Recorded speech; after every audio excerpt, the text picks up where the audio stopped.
My talk will be like a complement of what has already been said, because as we all know, the surgical technique of rotator cuff repair has evolved over the years, not necessarily getting better, but evolved, changing. However, the goal continues to be the same. We want to have a complete healing of the tendon without suffering any complications. Considering the extensive information on this topic, we're going to focus to concentrate only on the degenerative tears of the posterior superior cuff. And I will not speak about results or indication. Those items have been already well addressed. So my objective is to speak about these 5 fundamental technique issues to obtain a successful surgical result. So in the last decade, there has been progress in the field of anatomy. Mochizuki and Sugaya showed us that our shoulders had changed. The footprint of the supraspinatus turned to be much smaller than previously described, and on the other hand, the infraspinatus was proven to cover a substantial amount of greater tuberosity. In a similar manner, the thickness of the rotator cuff footprint has been overestimated, having a lack of discrimination between the cuff insertion and the superior capsule. So now it has been proved that the attachment of the superior capsule on the humerus covers a substantial area of the greater tuberosity, reaching up to 9 millimeters at the level of the posterior rotator cable. This leaves even a smaller area for the supraspinatus and infraspinatus tendon. So in cadaveric dissections done in Argentina as well, we have observed the same findings as Sugaya teams, considering the wide insertion of the infraspinatus and the significant thickness of the superior capsule. Going to step number 2, both the lateral decubitus and the big chair positions are reliable to make almost all procedures in shoulder surgery, considering cuff and stability. Our preference for big chair is based on training and habits most of all. It has many advantages, like the fact that we are operating in anatomical position. It allows you to do some specific examination of the shoulder under anesthesia, and moreover, it gives you access to the anterior part of the shoulder if you have to do anterior procedures. And if you are starting with your learning curve and you need to convert to open surgery, you can do it without the need to change your position. Of course, a requirement in arthroscopy is to see. And if we do not control certain factors, we may have this image on the television. And in Argentina, we say that this is the Japanese flag. So these are some concerns we may have, and it's highly recommended to maintain the hypotensive anesthesia.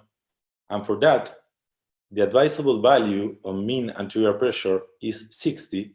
The systolic blood pressure is less than 100, and the differences between the systolic blood pressure at the water pump should be less than 50 millimeters. So if we take a look at the monitor, we are having those values. So we are happy we can see the screen. We additionally use tranexamic acid to decrease the bleeding in the surgical field, so we can see even better. But with all these conditions, at least in Argentina, we can make the anesthesiologist very, very nervous. Why? Because we have the potential danger of a cerebral ischemia. Of course, it's one of the biggest disadvantages of the big chair position, the risk of hypotension and bradycardia causing cardiovascular complications. Assuming that the upright position decreases the venous return and the cerebral perfusion, we use these very, very lazy big chair positions. If you take a look, you see that the patient is almost lying down, is not even seated. That gets a much better venous return and a better cardiac preload. We also use the near-infrared spectroscopy, that is a non-invasive method for measuring oxygenated hemoglobin in the brain. That way, it allows us a sharp control of the pressure with control of cerebral oxygenation. So regarding step number 3, the portals, the classic portals with these 4 typical portals, we can do a lot of things. The posterior one is at the level of the soft point in the junction of the supraspinatus and infraspinatus. The anterior portal almost at the tip of the coracoid process, which allows you to do a subscapularis and a biceps treatment. And then the lateral portals should be done 1 or 2 centimeters under the acromion. The only concern is leaving a space of 2 fingers, and this is adequate, it's a good distance to be able to triangulate without problems.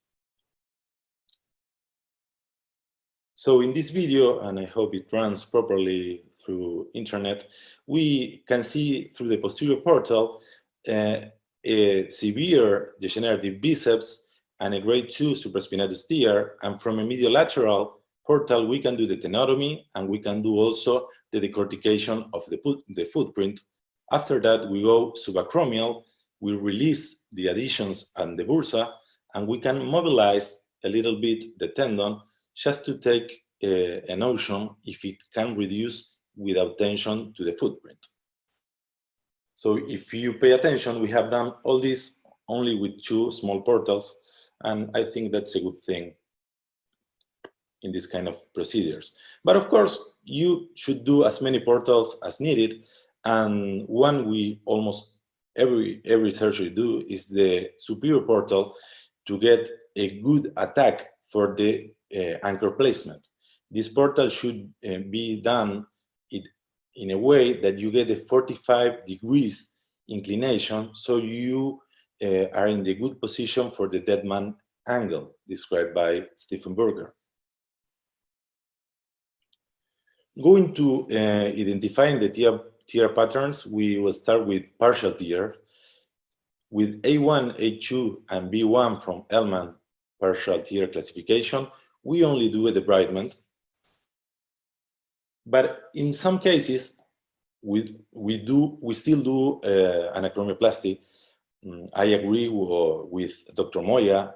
Everything he said about acromioplasty is true. But for us, in some scenarios, it still makes sense to do an acromioplasty, especially when you have a bursal side tear and when you have a patient with a really tightened subacromial space. So you need to open it a little bit more to have more space to work. But of course, we do not do it systematically. And another additional advantage we have with arthroscopy, you can also treat the AC shunt in case it is necessary. And you can do all that with the same approaches, the same portals I told you before.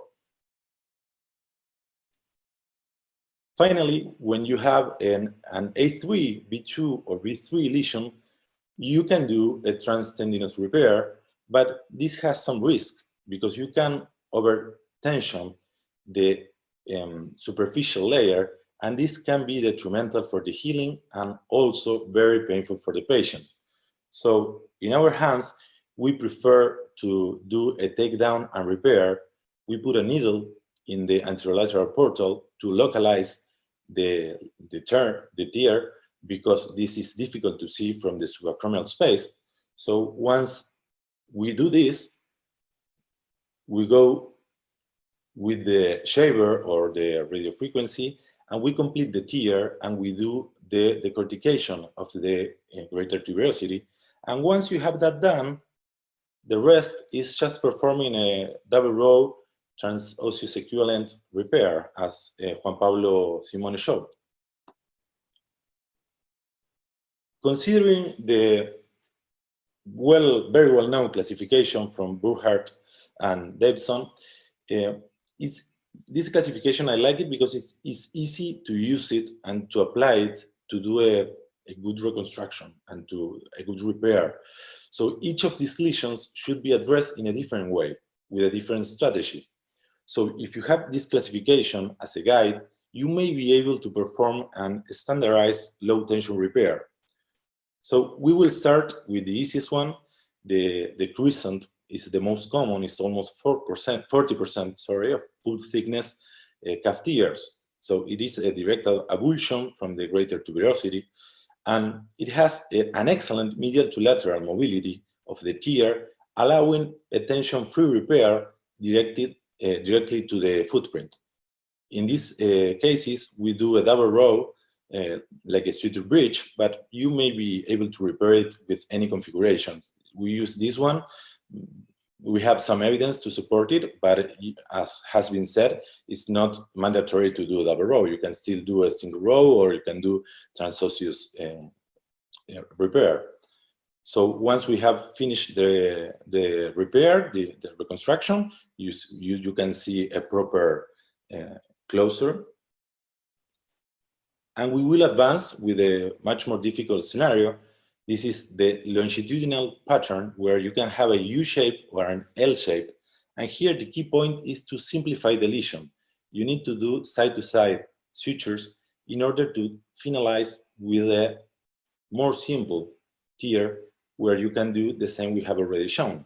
So in this video, I hope you can appreciate it's an L-shaped tear which has both transverse and longitudinal components.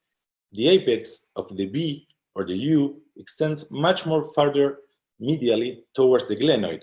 So the medial to lateral mobility is limited, so you need to bring to the front the tear that is in the back. And for this, we use PDS sutures. I know Daniel Moya loves these sutures. And for us, they work really well in this kind of lesions because you can close in a side-to-side Martian conversions manner without using any kind of anchors.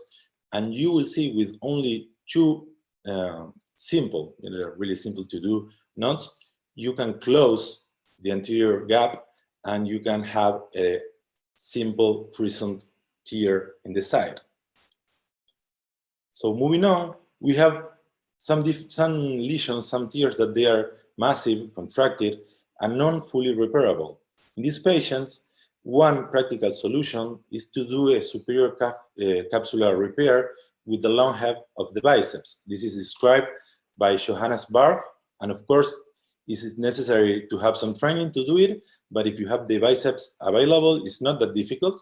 And once you do it, what you do after you fix the biceps is to bring the posterior calf to the front and again do side-to-side sutures and repair the rest with a double row transosseous equivalent repair. A lot has been said about the biology, and I agree. I think the solution is not in the materials, it's not in the devices, but there is a trend lately for coil-type anchors, which for the moment have many biomechanical and biological advantages. For example, it should be or it can have a greater healing. This is potential, but with some proven biologic facts. The crimson duvet effect, because these anchors are open, so a lot of bone marrow elements comes out through these holes. And this has been proven by Jorge Chala, who reported bigger concentrations of growing factors after putting these kind of anchors. They also have a better ingrowth if you compare with regular anchors, and this has already been proved by Chala with the CT scan at 6 months post-op.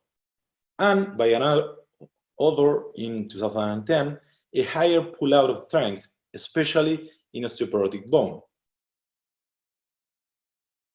Finally, considering the fact that the sutures are abrasive enough to hurt our hands with gloves when we do a knot, we should consider what happened with the fragile tendon that is already weakened and it's under a lot of pressure when we do a repair.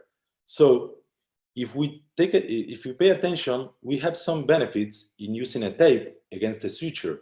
It has better footprint contact and is less aggressive fundamentally. So to conclude, you need to understand the anatomy to treat this pathology. You should master one position and one technique in order to have reproducible results, and you should identify the tear pattern and perform a simple repair in this pathology. And again, try to do it as biological as possible. Thanks a lot.